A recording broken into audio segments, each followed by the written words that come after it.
3/4 scale fuselage of a P51 and a 5/8 scale wing. The whole thing's carbon fiber.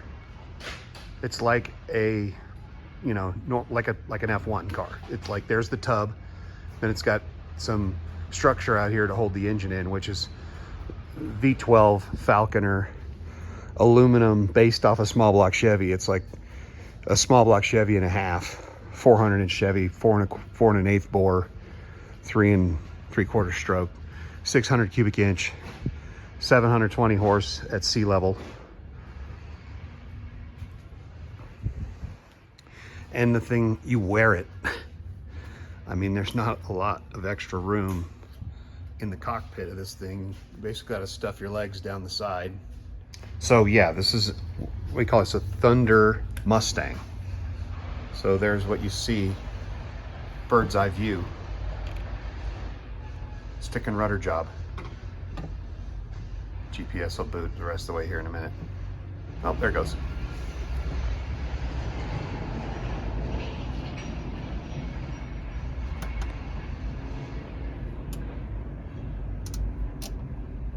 Nice.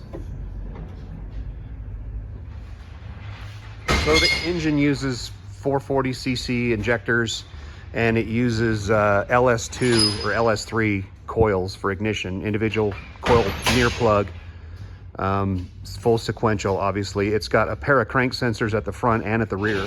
What do we got hiding out down in here? The two MoTeC M600s are up against the inboard side of the fuselage by his right leg down there. That's where they live. There's two ECUs on the engine because it's for, you know, redundancy. The ECU thinks it's running an inline 6.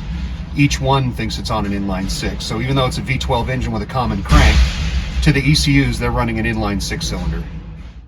So the prop, not unlike a turbocharger, has an efficiency curve.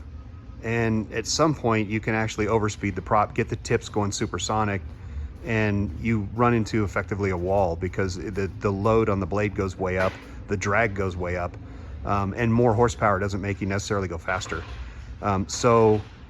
They reduce the speed of the crankshaft through a gear reduction drive that leads to this governor that's in the front that changes the pitch of the propeller and basically keeps the engine in a particular operating range where it's most efficient, and the propeller is also most efficient. So it's EGT and it's mixture in, mixture out to try and figure out what this thing wants as far as, you know, mixture, and then try to maintain that throughout the map. So this thing weighs in at about 3,000 pounds, full of fuel with the pilot on board. And up here at 5,000 foot elevation, it's got about 600 horsepower available at takeoff. So it's quite the little hot rod for an airplane anyway. We're on hold with the old plane flying tuning session because, well, a little bit of a storm happening here. Yeah, hang on. Now try it.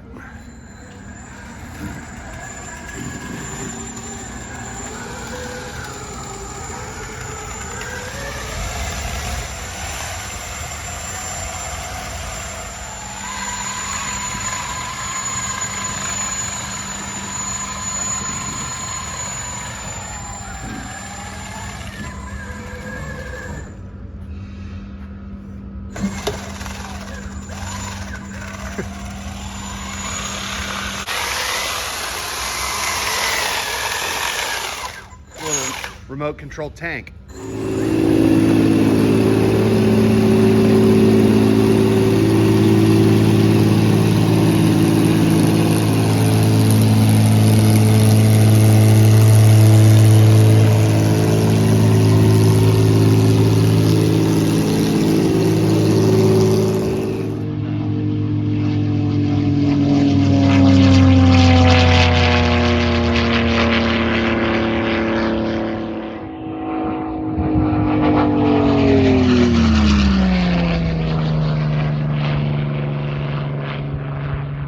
Should we have told him negative Ghost Rider, the pattern's full? You can screeches the tires when it hits. So what's the update? The update is he flew the first sortie this morning and came back and said, man, the plane's super smooth. It's never been as smooth as it is now. So he's super stoked. And I pulled the data out of it and looked. So now I have Lambda data. So now it's a cakewalk. He's going and flying it around. The Lambda works perfectly. So we're now able to make adjustments like a normal deal. So this is a lot better. And it's already way better than it was. We fixed lots of other little things with the plane, but he's stoked. So far so good. We'll see how the rest of the morning progresses, but so far, first flight, he's stoked. Data looks good. It's doing what it's supposed to do. This is how it ought to be.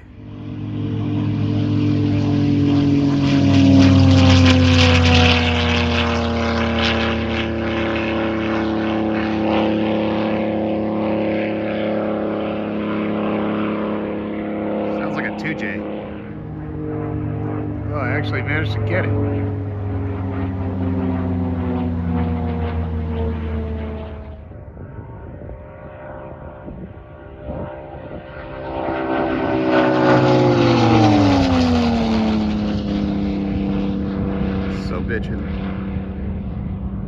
Greetings everybody, here we are at Stead Airport in Reno where they do the Reno air races. Here with my customer running his Thunder Mustang. We had a bunch of rain the last couple days, so we tuned it the best we could with what we had available out in front of the shop. You can see the weather's pretty awesome today. The trouble up here is that in the afternoon you end up with thunderstorms and all kinds of nasty crosswinds of all kinds. So it's not worked out for us the last couple days, but today's our day. And that's good because I got to leave later. So again, this is a Thunder Mustang. So this is a kit plane basically that they built, I think in the 90s, somewhere in Iowa or something like that. Where'd they build these things? Iowa?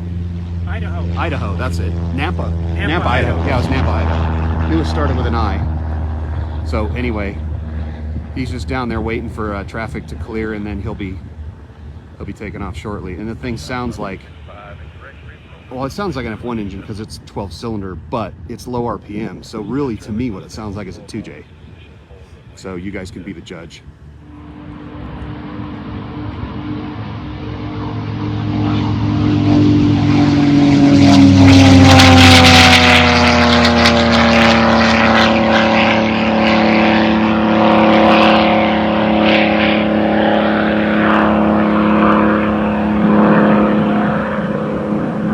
So what he's doing now is taking off at full power, and then he'll sort of make a loop and try different throttle settings and whatever to try to run the engine in different load conditions so I can look at the data afterwards.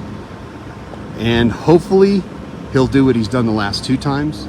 So he'll call it out on the radio. We've got a radio over here that we're able to communicate with him, or at least listen to what he's saying he's going to do. So yeah, we've got him up there. Turn the trim knob rich, turn it lean, look at the Lambda, look at the engine speed, determine what the engine wants. Right, so after this is the 3rd iteration, we pulled the data twice, made adjustments. So what we're trying to establish is the Lambda value that we see. How real is it compared to what the engine performance is?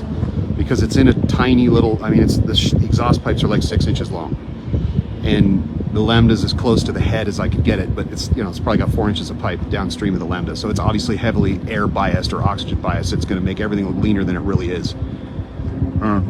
So the best we could come up with is to go run it and then trim it full rich and see if we can get the engine to run rough or do something that indicates like, yeah, that's too rich, and then we can use that Lambda value to have like a known floor of the mixture, and then just use the Lambda to try to get the whole rest of the fuel map to run the same air-fuel ratio under every operating condition, like you normally would on an engine dyno. It's just a little trickier in a plane, a little scarier in a plane.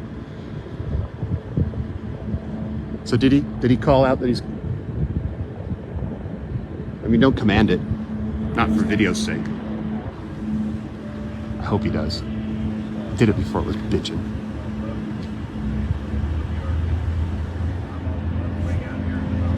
I can flip this the other way so you can look at something other than me, but you're just going to see sky because it's so far out there. And even if I zoom in, everyone will just want to throw up.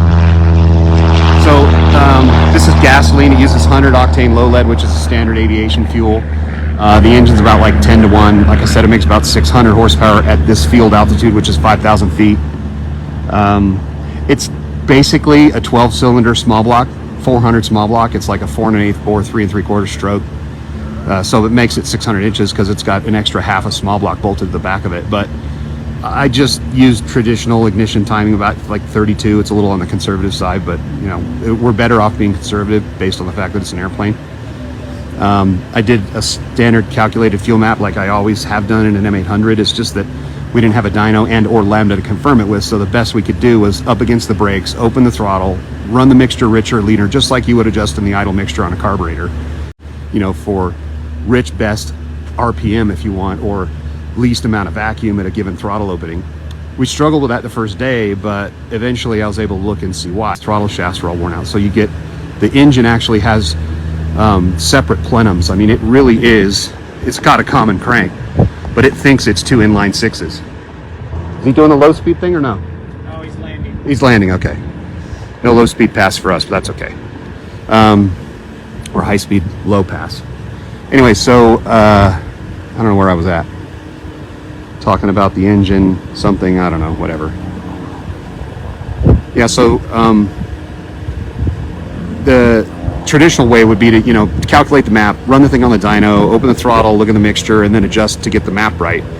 And since we didn't have Lambda, we were just trying to do like the traditional, look at the engine speed, leave the prop pitch the same so that it's not, he's just getting ready to touch down now. I'll try and zoom in, but I'm also standing away from anything I can brace to.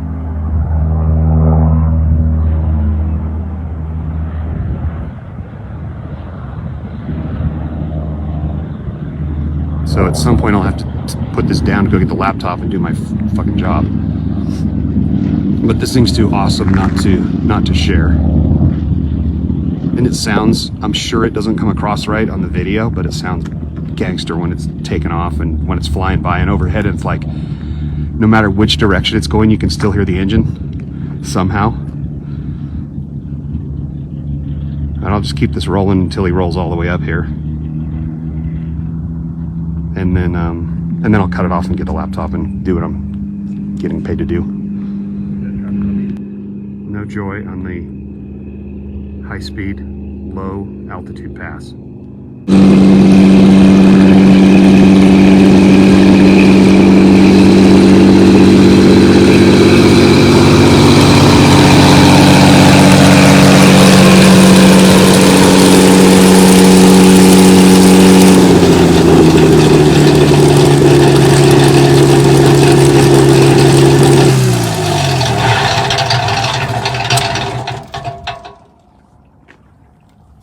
So, am I fired yet? You were like spot on. Really? So I had to go one more click to stay at 1250. Okay, cool. So that gives us now a reference for what that Lambda value is, whatever that number is. We know that's what it takes to get to 1250 EGT. Yep. And then we'll target that Lambda value everywhere to try and keep the EGT at that number. Okay. Okay, we're back. He's agreed to do his high-speed pass. High-speed, low-altitude pass. So he's coming. He's just at the far end of the field, just dropping below the mountain range. Sounds revved up.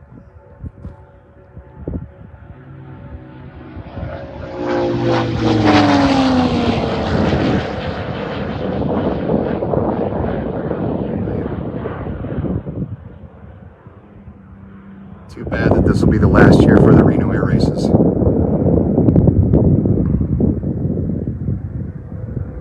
The thing is an awesome bit of kit. So it has a gear reduction between the, where the fuck is he now? Okay, a gear reduction between the crankshaft and the prop. Actually, and in between that and the prop, there's a governor that I think changes prop pitch to maintain engine speed. So you have a particular engine speed, 3800 is one that he uses a lot. And this thing will fly for, I mean, I've got data with it flying for 45 minutes. The engine RPM isn't varying more than 25 RPM for 45 minutes. It's just stuck at 3800. And so one of the things that seems like it ought to be edgy to calibrate a plane, it's really, honestly, it's probably one of the easier engines to work with because there's no transient. I mean, the throttles don't open that fast. And so this is part of the other game. Like, to put the Lambda in, you know, the harness for the plane was built, however many years ago, and it's only got the number of sensors it has. No Lambdas built in, no real way to add wiring to the plane because it's so small. It's like trying to work with a bike, you know, a motorcycle. And so we had to come up with a way to get the output from the Lambda meter we got into the ECU to log it. So the only available channel that I could think of that we pretty much didn't need was throttle position. So last night I made up a jumper harness to be able to tie the Lambda meter into the throttle position signal on the harness, unplug the TPS sensor because the throttle movement is so slow, there's no acceleration enrichment needed. And other than having the blade position, we don't really care. It's not mapped on throttle position. Nothing is doing anything based on throttle. So we took over the channel that was throttle position, turned it into Lambda, calibrated it to match the output of the Lambda meter, and now we have Lambda. Albeit we only have it in one cylinder, but we had it in no cylinders before, so this is obviously way more gooder. So I'm sure I'm not supposed to be standing out here in this field, but I also am not going to walk across with him coming. I had to adjust the idle and do a bunch of shit around, check the timing, and crawl around by that prop yesterday, and it scared the shit out of me. So I kind of don't want to be anywhere near the prop. Of course, to check the timing, you have to check it on the flywheel. The engine block to a car guy is in backwards in the plane. It's got the flywheel end at the front where the prop is, and the front of, you know, the balancer end is at the back. And then they have rearranged the cylinder order so that number one is at the front, which makes sense, but to a car guy, it's the back of the block. So anyway, to check the timing, you gotta check it on the flywheel, which is up by the prop, which is fucking scary.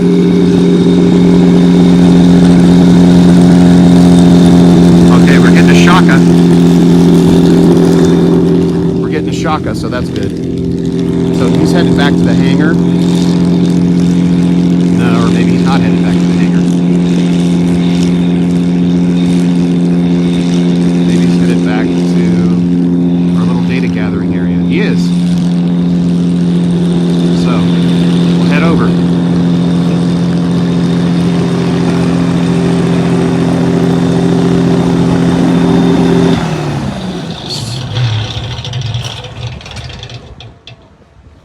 See what he has to say this time. Thumbs up? Awesome. So, are we going to go back to the hangar, or are we going to go fly again? What are we going to do? Do you want to do the download here and now? Yeah, might as well. Yeah, we're here set up. Let's do the download. Okay, we'll do that. So, perfect. Takeoff. Stayed at around 1250. High power setting. Stayed at 1250. So when I came back on the power, Yeah. I'm getting 1300 pluses. Right, so depending on where you're at, that might be okay. I'll have to look at the data and see. If you're at light enough power, 1300 is okay. But if you're in any kind of power situation, we want to be on the safe side in the 1250 area. So Okay. I definitely like the color that I see in these pipes compared to what I saw when I first got here. So it's starting to have a little bit of a gray tinge to it, and there's something in there instead of just being white. This is the one with the actual Lambda sensor in it. So you can see how short they are, because you can see, well, maybe you can't see, but there's only about 6 inches of total tube length. Anyway, so that's it. I got to go to work again. But thanks for tuning in again. I'm sure this will be the last one, because now it's, I guess it's beer 30, huh? He can't hear.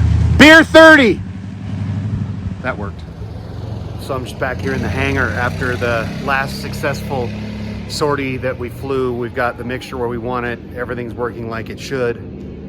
He went to fill with fuel because what we're trying to do is correlate the fuel flow that the ECU thinks it's delivering to what is actually being delivered, and comparing that to the flow meter to the plane. It sounds like he's coming, so we'll get a video from the other way.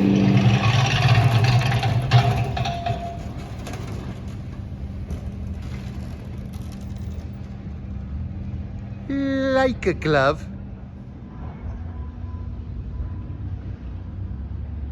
It looks like we got this done in just the right time, because guess what?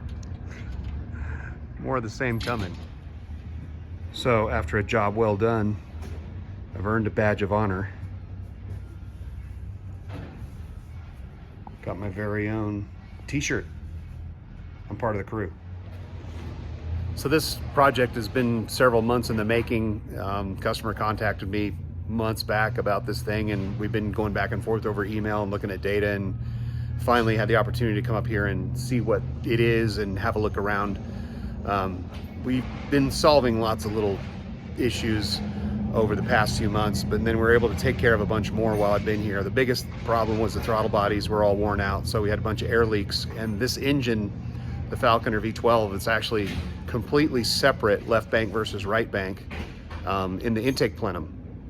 So you end up with a situation when you have air leaks around the throttle where one half of the motor sees different manifold pressure than the other half.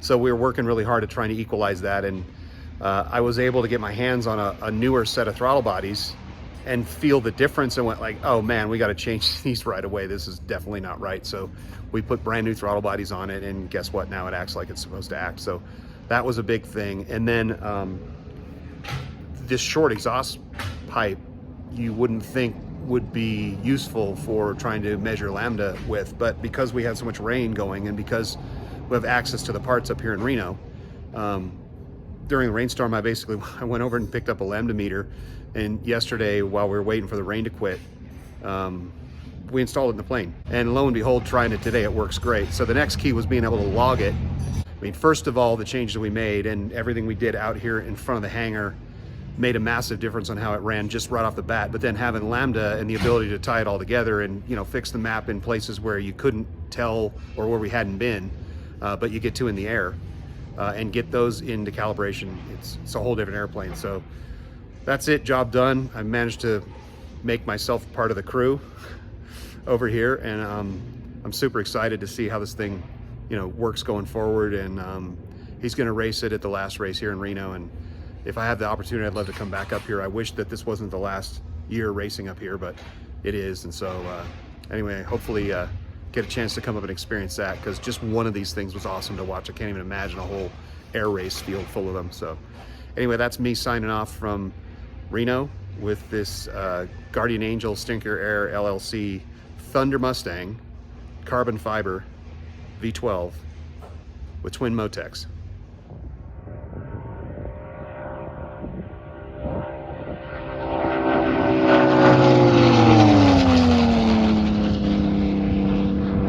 So bitchin'.